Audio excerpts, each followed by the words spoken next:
Hey, everybody. Welcome to Alumless. I'm Ryan, and that is Chris. And this is a Chris Marshall Advancement Consulting production.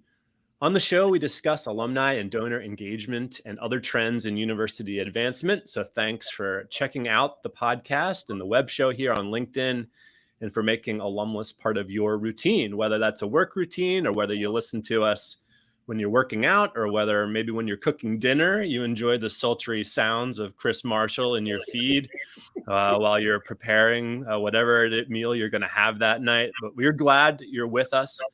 We are broadcasting live, as we try to be, every other Friday at 11:30 Eastern Time. We often get into an energetic discussion going in the LinkedIn comments of the event. So please be sure to say hello and introduce yourself. And don't hesitate to ask Chris or myself a question. Better yet, we'd love questions for our special guest today, Julie Sina from UCLA. If you can't get the question, or if we can't get to the question during the LinkedIn live show, we'll be sure to ask it during the bonus segment, which you can hear on our podcast version of Alumless. Okay, well, Chris, it's good to see you. How's it going? It is going. It's a little bit crazy right now, but all good. Good to see you too. Yeah. And you actually caught a little bit of vacation this week. Yeah. Took the family to Disney, which is great. I'm actually taking mine to Disney. They don't know that yet. My kids, that is, because it's going to be a Christmas present. Awesome. But so how was it? How was the happiest place on earth? It was happy. It was. We had a lot of fun. The favorite ride of the group, we're tied for first with the new Guardians of the Galaxy ride, which is unbelievable. I can't even describe it. And then the number one ride rated for the longest time now has been their Avatar ride, where you have this virtual reality experience, which is just mind blowing. I was like emotional after. It was so amazing. A ride, that's a mark of a good ride, when the ride brings you to tears. It was so and you're not. enjoyable. It wasn't like because it was a thrilling like ride. You feel like you're actually flying, and it's just unbelievable. And so part of it was just impressed with the experience, but also the technology that humans created. That thing is just amazing to me. So it's cool. It was good. Yeah. Well, that's awesome, and I'm looking forward to going there myself in the spring.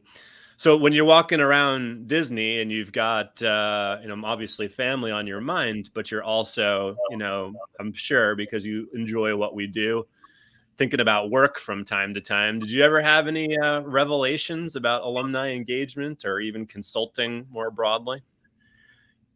The one thing occurred to me is I did some work previously with the Walt Disney Alumni Association, which is a fascinating group. It's all their interns that are college students that spend a period of time, thousands of them every year working for Disney in some part of the cast. It could be anything, literally.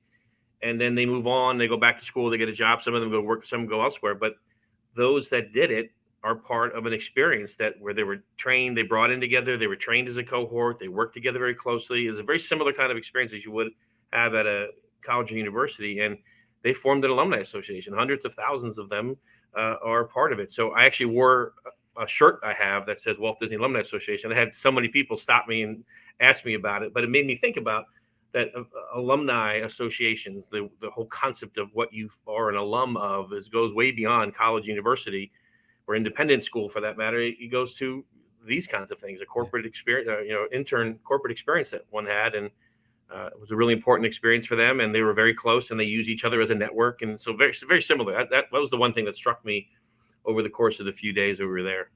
Yeah, that's a good one. The alumni sort of strategy, or the alumni thinking, maybe, Mm-hmm. is applicable to that group as well. And I'm sure they could use their own engagement strategy from folks like us at places like Disney. Yep. Did you reach out? Did you reach out to them or no? I did not. I tried to be present as much as I could. Fair enough. Maybe another time. Well, one of the things that we often do as professionals in the consulting space is strategic planning, and that's on the minds of lots of senior leaders in advancement. Something we often get hired to do is to create a strategic planning process with a guiding set of goals for campus-wide alumni engagement. What is strategic planning work? When is it important? And is it, do you do that in advance of a campaign, or when is the right time for that? So the vast majority of places don't have strategic plans. So the right time is immediately. We got to have it, because what it does, it forces you to think about what are the most important things that we do, and also what are the things that we should not be doing or should say no to or stop doing. That's equally part of the process. And so if you don't have one, and in fact, roughly 200 clients I've worked with, half of them did not have one. The half that thought they did, most of those were annual plans and not really truly a strategic plan. But increasingly, our industry is seeing more and more, and our guest today is going to talk about a process they went through as well. And one of the best in the business for this kind of thinking is what's the long-term plan? What do we want to be ultimately, longer term, as an organization? Not what tomorrow looks like. The problem in our industry is that we go from event to board meeting to next email that needs to go out, and we don't take time to think about, is this moving the needle for us, and is this really having an impact? So if you don't have a plan, the right time is now. If you have one, doing it around campaign cycles makes a lot of sense to me. Leading into one, coming out of one are good times to think about it. But if you don't have one, the time is now, and we're here to help. So the time is now, and we're here to help. Well, all right. There's lots to talk about with respect to strategic plans, and we are pleased to welcome to the show Julie Sina, Associate Vice Chancellor for Alumni Affairs at UCLA.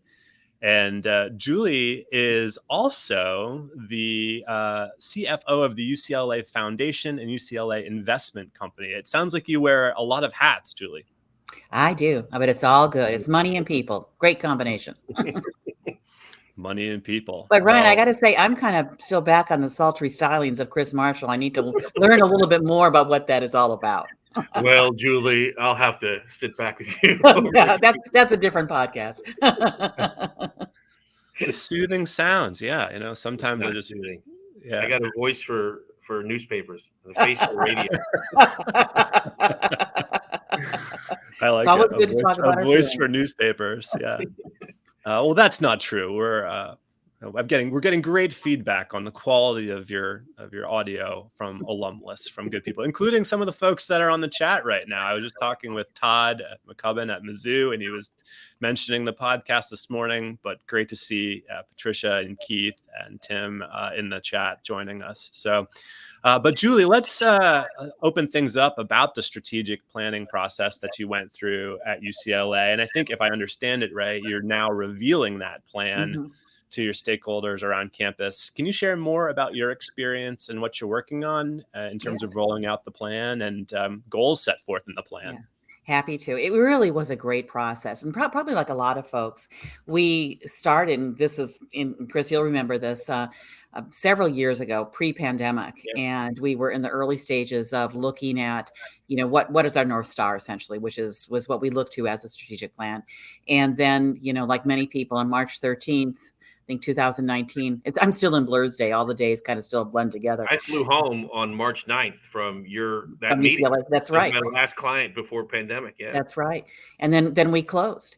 Yep. And we, at that point in time, made the decision to take a pause in our strategic planning process. And it was interesting because not everybody was in agreement about that. But, one of the things that we talked about was, who at that time when we closed, like everybody, thought we'd be back in 2 weeks. Well, that stretched to almost 2 years.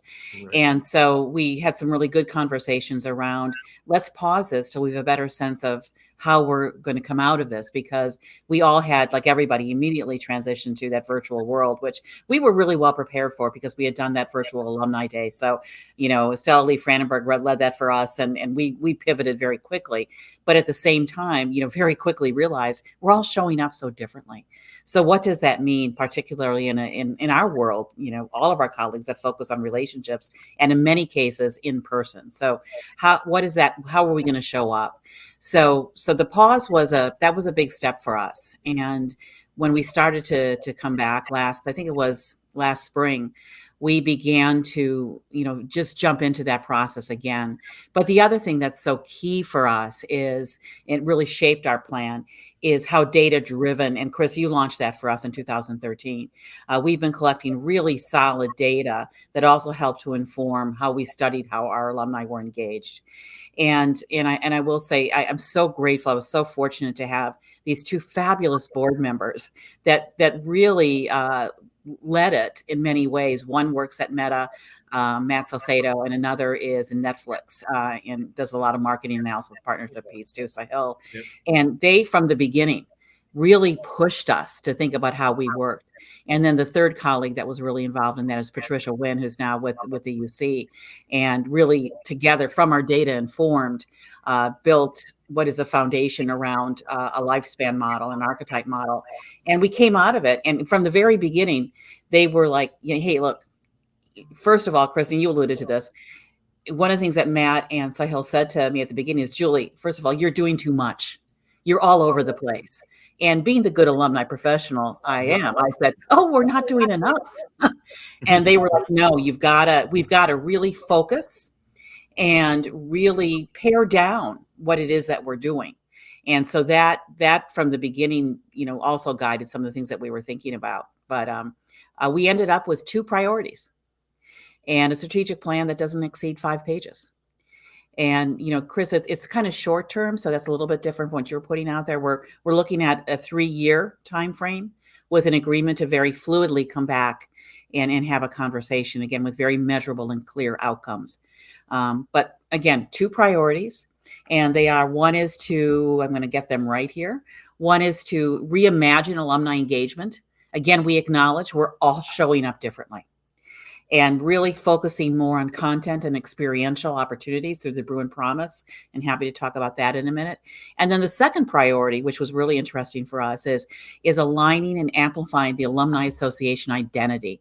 And what we mean by that is we're reinventing our brand, is that when we surveyed over 200,000 alumni, one of the things that they said was, yeah, we like the Alumni Association. You guys are cool, but we love UCLA. And so really making our brand and our identity much more about the university's identity. So we're working very closely with our strategic communication colleagues, which is a separate division from where we're located. And they're also focused on very much an experiential communication model. And we're very closely aligned now in what we're doing. So it's moving beyond a network, moving into meeting alumni where they are. And again, using that guided by what that a Lifestage model is in terms of shaping alumni engagement. So I'm just a little excited about it. Yeah. That's awesome. Could you share a little bit more about the Lifestages model? I mean, now that you brought it up, I think it's a great sort of a way to formulate a new plan. But I'm not sure everyone sort of knows specifically what that means. Happy to, Ryan. And Chris may remember this because, again, a lot of where we landed, and I would say this even if Chris wasn't here, and I say it often, was really the foundation we have is that 2013 review that Chris did for us. And that really served as a remarkable strategic plan for us. But one of the things that we talked about then is looking at how we intentionally, hire those that work within our team. And I specifically look to hire student affairs professionals.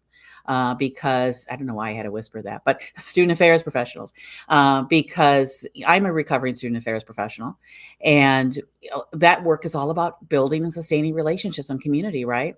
And so one of the first folks I hired was Patricia. And so we began to really look at our alumni work more aligned with student affairs work, which is going to answer your question now, which really in many ways is based in developmental theory, around students and student development. So we worked, gathering our data around that. And also I want to acknowledge a really solid partner in that space, which is Sarah Shute from the University of Wisconsin, because we discovered Sarah and her team were doing some of the same work. So we began to look at what if we thought about alumni engagement and development aligned with a student development type model.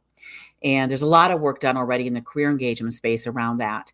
And so we began to gather data, again, as Krista suggested for us, that we needed to do in 2013. And so we've got a lot of data by now. So we began to look at how and where are alumni engaging? When are they coming in? When are they coming out? When do they have time to do this? What does this look like for them? What are the things that they're interested in at various stages in their life? And began to think really solidly about programming around that.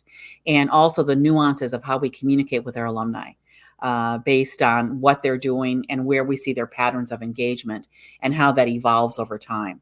And I'm happy to share this with anybody who might be interested. But so we look at it decade by decade. And then we also created we created primarily Patricia, Sahil, and Matt, but we created what we call our archetype model. So it takes that information that we gathered around the engagement and how people are engaged at various stages of their lives, building on that student development piece, because we also work with our students, like many of our colleagues. And how to, like, for example, we have one phase that we call the reader. The reader is somebody who may not ever show up for an event, but they sure like reading about all the stuff that we do. And we do that because, like all of our colleagues now, we're looking at all of our open rates, who opens what are trying to keep us from that unsubscribe space. Again, they may never show up, but they show up in that space. And so there's a whole series base that align, what those interests are with the engagement at various points in our lives. So that really guides how we, not only what we do, but how we communicate. And then probably the key tactic coming out of the strategic plan is something we call the Bruin Promise, which was something the chancellor actually came to the Alumni Association and asked us to do. Again, so much we learned through the pandemic in terms of how we're able to now show up for our alumni, where time zones and geography don't matter anymore, right? Because we've got technology that creates this kind of new space for us. But how do you build and sustain relationships through that modality?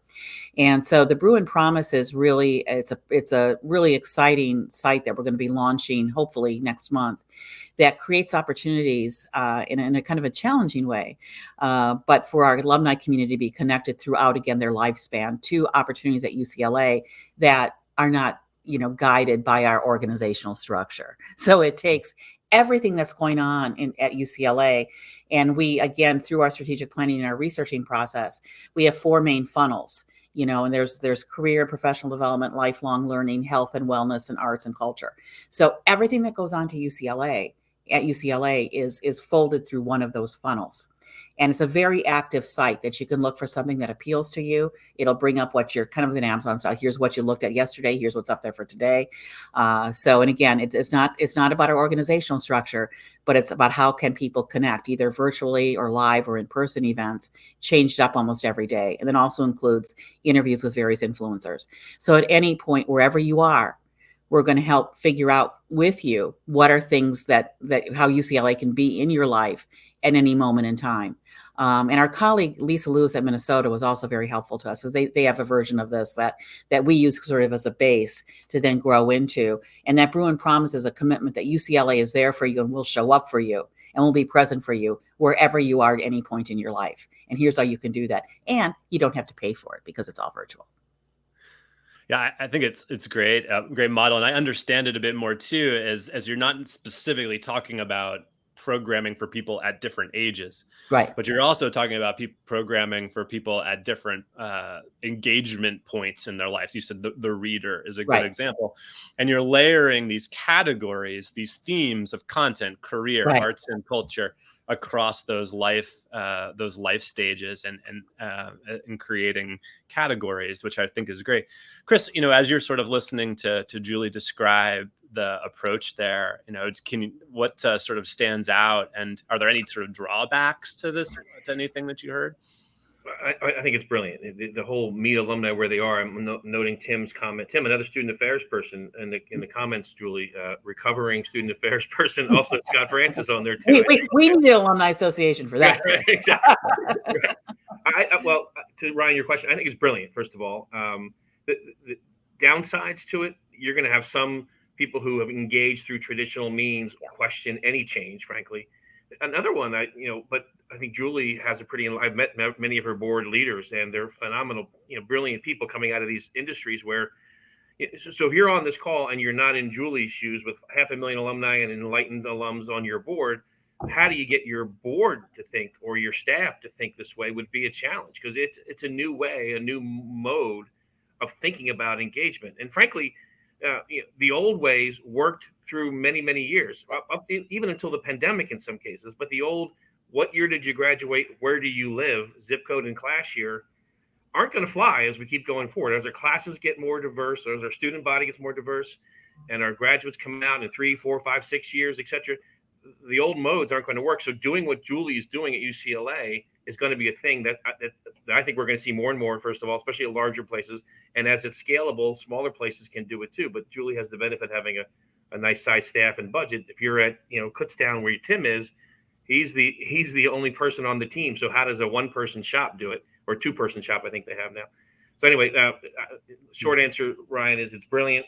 Downsides are convincing people that are holding on to the old traditional models that this is a new way, a new approach that we should be trying and testing. Yeah, well, and Chris, we've thought about that because, one of the things that we're also doing is, again, I think we were all challenged as we programmed the last couple of years is when you've been network and chapter driven, Right. and over the last couple of years, we really opened up our thinking around how can we engage people. It's not always driven by geography anymore, Exactly. right?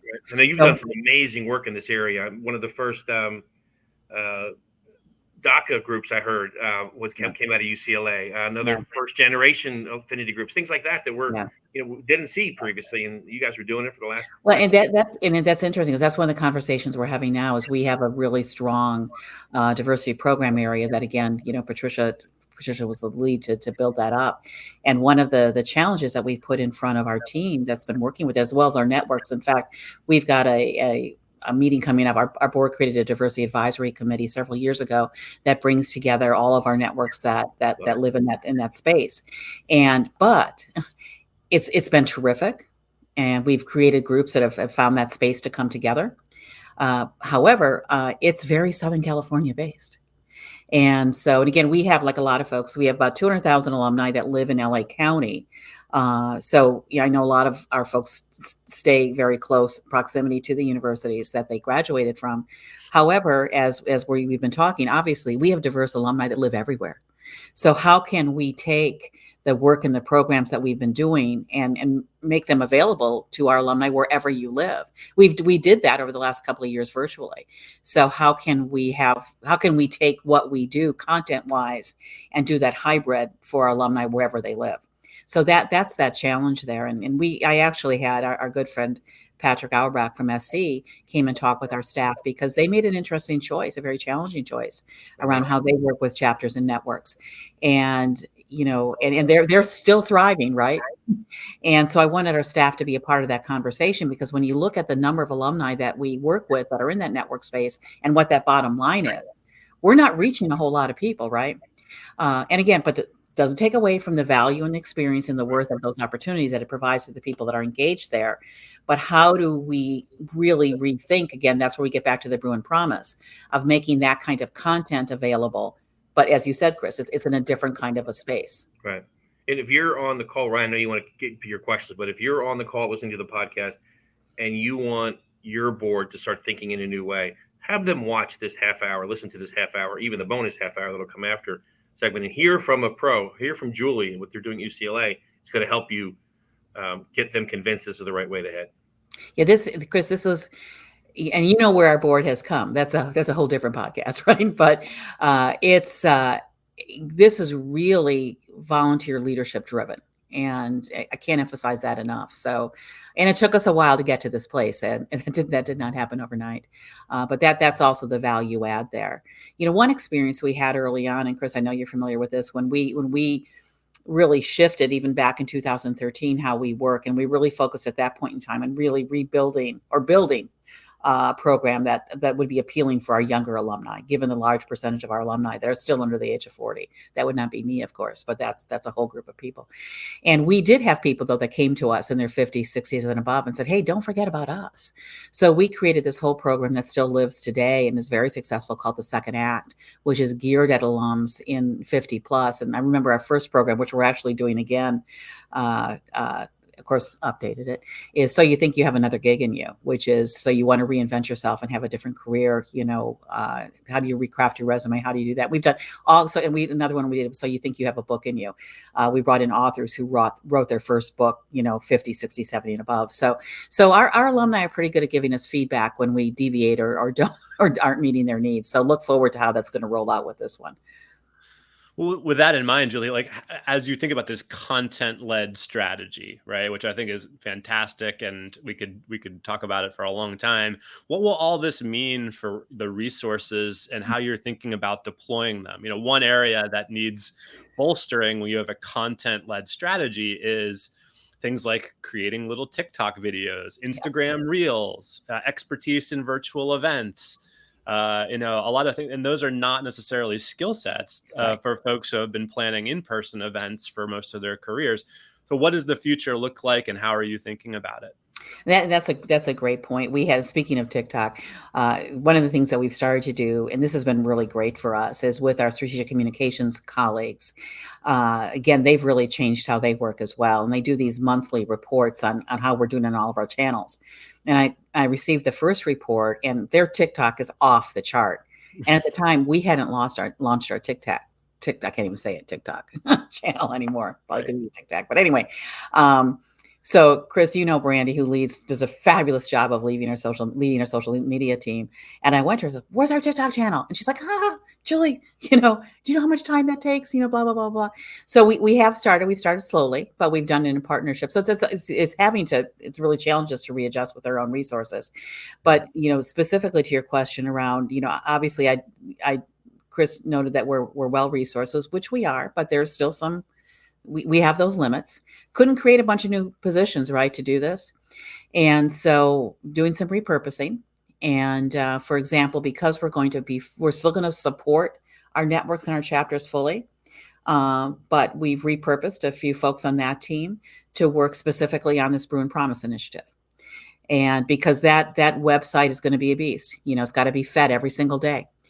And part of our strategic planning process, which again, as I think all good strategic planners do, we spent a lot of time meeting with. We had over 20 stakeholder meetings across campus, including with our chancellor and other folks.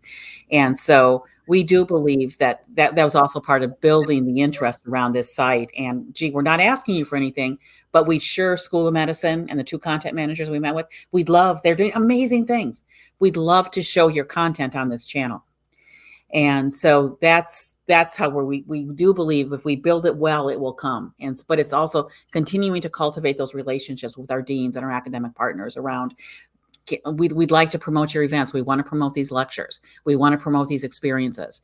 But I needed to staff that up to do that because the expectations will be high around that, right? So have repurposed 2 staff, and then when we had an opportunity to hire somebody at a level, brought somebody back who had been in our communications team a while back. So now we have 3 people that are going to be working on that site. I'm not sure that's going to be enough at the end of the day if it's as successful as we hope it will be. So it's really looking at, post-pandemic, like I'm sure we all are, how are we showing up? How are we programming? How are we supporting? And what are we not going to do to pivot to do the things that we need to do in terms of how we're showing up now. So that's how I repurpose the staff. Having the someone from Netflix on your board when you're thinking about a content-driven strategy on demand is kind of helpful. So that it's amazing. seems like a nice advantage. And as I think of that sort of a North Star, right? There's something there, right, with respect to content on demand. And again, I think our Alumni Association president, and Chris, I don't know if you remember Ann Wang, she won the Forbes 30 Under 30 competition. She's barely 30 now, and has moved completely into a brand building role. So she brought in some amazing folks to help us rethink that at our recent retreat. So the board is really poised to think differently and to really, what I really appreciate, and Chris, you can appreciate when I say this, is I just so appreciate the partnership of this group and their passion for doing this work. So it's just but we had to build that up. We really had to build that up. And I think how we socialize that with the staff, because the staff haven't been as involved in that process. So we had a couple of really good sessions over the summer where Patricia and then the board members came in and did the socializing. So it wasn't me doing that. It was the volunteers that led that. We have a question specifically about Patricia and working with the UC system plan for the bonus section. So Patricia, you're going to want to listen to the podcast version this week. And we're going to talk about some other stuff too. We're going to talk about quiet quitting in our field and what that's all about. It takes part of executing a big strategic plan, right, Julie, is making sure you've got the staff and the energy, and you can't have low morale. But Chris, before we leave the live show, would you tease our episode in 2 weeks' time? Another fun conversation. Dwayne Wiles from the University of Tennessee will be our guest in 2 weeks. He's fantastic. We're going to have another wide-ranging set of topics we'll cover. Dwayne spent a previous career at Florida Atlantic University, I believe, or International, FIU or FAU, International. But he's been the last several years at University of Tennessee, running a very large shop at a major institution. He's fabulous. He and I had the opportunity to co-chair the Institute group for CAE with Dwayne, and he's one of my favorite partners to work with. He's terrific. He'll be on with us in 2 weeks. Looking forward to it. Thanks to all the guests. He'll be wearing orange. He will, yeah, I'm sure he will. I want to say thanks to the guests that have joined. Patricia, I know you're on, and we've shouted out to you. Patrick's on as well, listening from across town. The USC spying, Julie, that's what's happening right now as we speak, and many others. So Patrick's heart is blue and gold. I know that. Yeah. Well, we're going to sign off from here. We're going to hop over to our Zoom window to do a podcast recording, another 30 minutes with Julie. And thanks for everyone listening live. Happy Friday to you. We'll get the podcast version of Alumless in your feed, hopefully over the weekend, if not sooner. Maybe I'll get it done today. Who knows? But so long, everybody. See you again soon. Bye.